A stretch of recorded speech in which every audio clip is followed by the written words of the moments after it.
बिस्मिल्लाहिर्रहमानिर्रहीम। लाखों करोड़ों दुरूदो सलाम मोहम्मद मुस्तफ़ा सल्लल्लाहु अलैहि वसल्लम और आले मोहम्मद पर। मैं हूँ उमर दराज गोंदल। अगर आप अब तक की अपडेट्स जो मैं आपके सामने रखना चाहता हूँ, पाकिस्तान और अफगानिस्तान के बॉर्डर के ऊपर क्या सूरत हाल है, मामला किस तरह से वहाँ पे कशीदा है, क्या मीडिया दिखा पा रहा है, क्या मीडिया नहीं दिखा पा रहा, उसके ऊपर तो हम बात करेंगे ही करेंगे। लेकिन सबसे पहले मैं आपको कौमी असम्बली, चूँकि असम्बलियों का मामला है और सदर साहब भी इस वक्त लाहौर के अंदर हैं, जहाँ पे उनकी कल खान साहब से मुलाकात हुई, आज उन्होंने चौधरी परवेज़ इलाही से मुलाकात की है।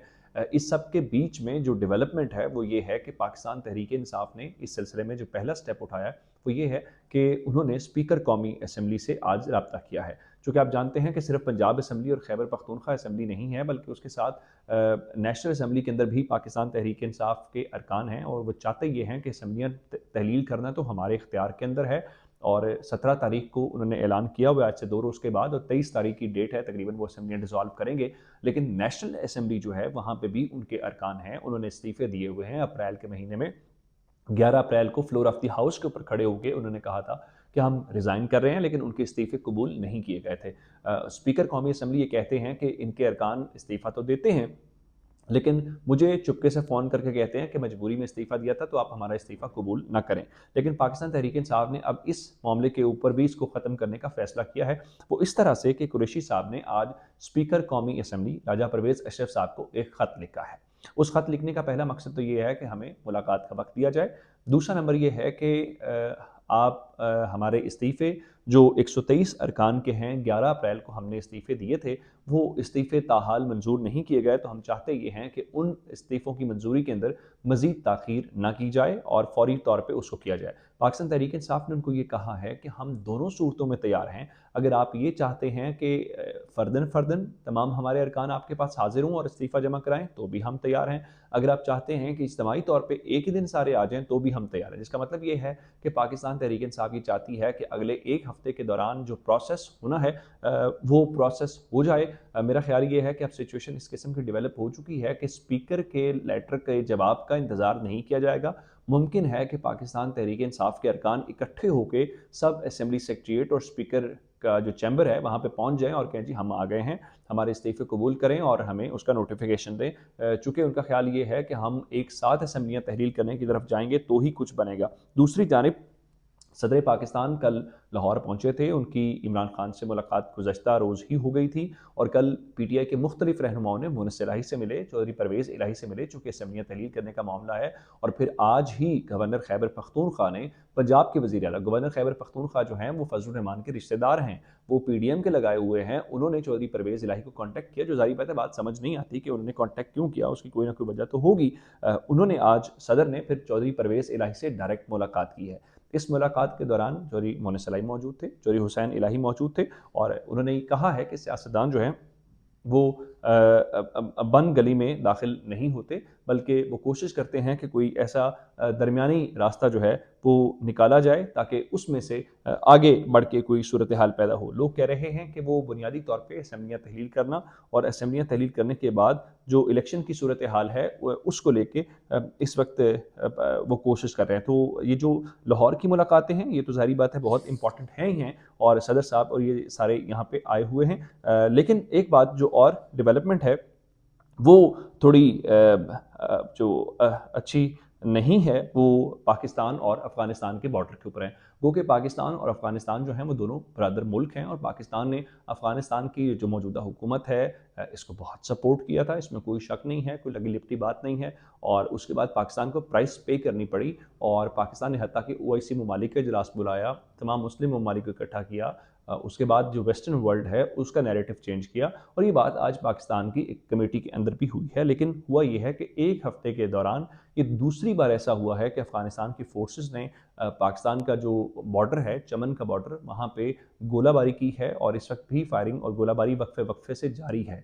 और आज जो ताज़ा तरीन इत्तलात आई हैं, इस वक्त भी वहाँ पे सिचुएशन बहुत ख़राब है और तकरीबन 15 के करीब जो पाकिस्तानी शहरी हैं वो ज़ख्मी हो गए हैं।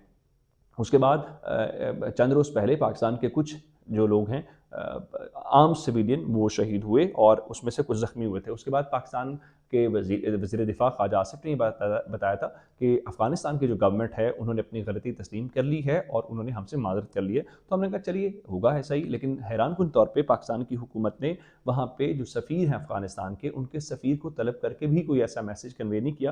तो एक अजीब सी सूरत हाल थी कि अफ़गानिस्तान पाकिस्तान से भी ज़्यादा मजबूत हो गया है, लेकिन चमन के तमाम अस्पतालों के अंदर इस वक्त इमरजेंसी नाफिज कर दी गई है, जो सिचुएशन वर्स्ट होने की हमें इंडिकेटर दे रही है, जिसका मतलब है कि सूरत हाल ठीक नहीं है और सूरत हाल हाथ से निकलती हुई दिखाई दे रही है। लेकिन पाकिस्तान की जो गवर्नमेंट है उसका रवैया भी देखना पड़ेगा कि वो किस तरह से है और पाकिस्तान की गवर्नमेंट को रिस्पॉन्स कैसे करना है। आपसे थोड़ी देर पहले ख्वाजा आसिफ चूँकि ताजिकिस्तान के सदर यहाँ पे आए हुए हैं, तो उनसे गुफ्तगू करते हुए कह रहे थे कि हम पुरअमन हल चाहते हैं। बिल्कुल पुरअमन हल चाहना चाहिए, लेकिन हम अपने लोगों को ज़ख्मी होता भी नहीं देखना चाहते, हम अपने लोगों की शहादतें भी बर्दाश्त नहीं करना चाहते। पुरअमन हल ज़रूर करें, लेकिन इस नहज पे पाकिस्तान के डिफेंस को ना ले जाएँ कि हमें अफ़गानिस्तान के हवाले से भी मसलहत का शिकार होना पड़े। आगे चलिए, और मैं आपको एक और जो अहम अपडेट देना चाहता हूँ वो इमरान खान के फ्यूचर से मुतालिक है। कोशिश ये की जा रही है कि इमरान खान को एक तो डिस्क्वालीफाई किया जाए, फिर कम से कम 3 साल की कैद की सज़ा सुनाई जाए। आप जानते हैं कि तोशाखाना रेफरेंस के अंदर इमरान खान को डिस्क्वालीफाई किया गया और डिस्क्वालीफाई करने के बाद उनका ट्रायल शुरू करने के लिए जो सेशन कोर्ट है उसको एक मुकदमा जिसको आप कह सकते हैं रेफरेंस भेजा गया, और जो दरख्वास्त थी वो काबिल समात होने का अदालत ने फैसला करना था, क्या वो काबिल समात है कि नहीं है। तो इस बारे में आज तोशाखाना रेफरेंस को जो इस्लामाबाद के एडिशनल सेशन जज जफर इकबाल, उन्होंने जो फैसला महफूज किया था वो फैसला सुना दिया है और इलेक्शन कमीशन की दरख्वास्त जो इमरान खान के खिलाफ फौजदारी कार्रवाई की दरख्वास्त है उसको उन्होंने काबिल समात करार दिया है। बल्कि सिर्फ काबिल समात करार नहीं दिया, बल्कि उन्होंने साथ ही 9 जनवरी को इमरान खान को ज़ाती हैसियत में तलब कर लिया है। ये पैगाम बहुत वाज़ेह है और पैगाम ये है कि हर सूरत खान साहब को सिस्टम में से एलिमिनेट करना है।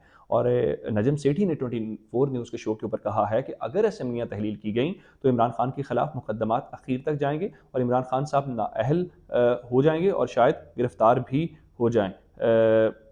इस सारी सूरत हाल में जो एक और जो हमें सिचुएशन नज़र आ रही है वो ये है कि इमरान खान को पैगाम ये दिया गया है कि अगर असेंबलियाँ तहलील की तो उनको नाअहल कर दिया जाएगा। ये मुख्तलिफ पैगामात वहाँ पे पहुँचाए जा रहे हैं, इस किस्म की सूरत हाल है। अच्छा, अब इस चीज़ को लेके दूसरी जानिब जिस सिस्टम को, जिस बंदे को अहल करना है, आप उसको अहल तो ज़रूर कर लीजिए, लेकिन पाकिस्तान की स्टॉक एक्सचेंज आज भी 557 पॉइंट्स गिर गई है। दूसरी जानिब नवाज शरीफ को आपने वापस लेके आना है, लेकिन नवाज शरीफ की वापसी के ऊपर नून लीग खुद कंफ्यूज है। पहले कहा गया जी दिसंबर में आएंगे, फिर कहा गया नहीं जी जनवरी में आएंगे। अब शाहिद खान अब्बासी ने कहा जी अभी चूंकि उन्होंने वापस जब भी आना है तो इलाज करवा के वापस आएंगे, तो उनका इलाज अभी मुकम्मल नहीं हुआ, तो इलाज मुकम्मल होने के बाद ही वो आएंगे।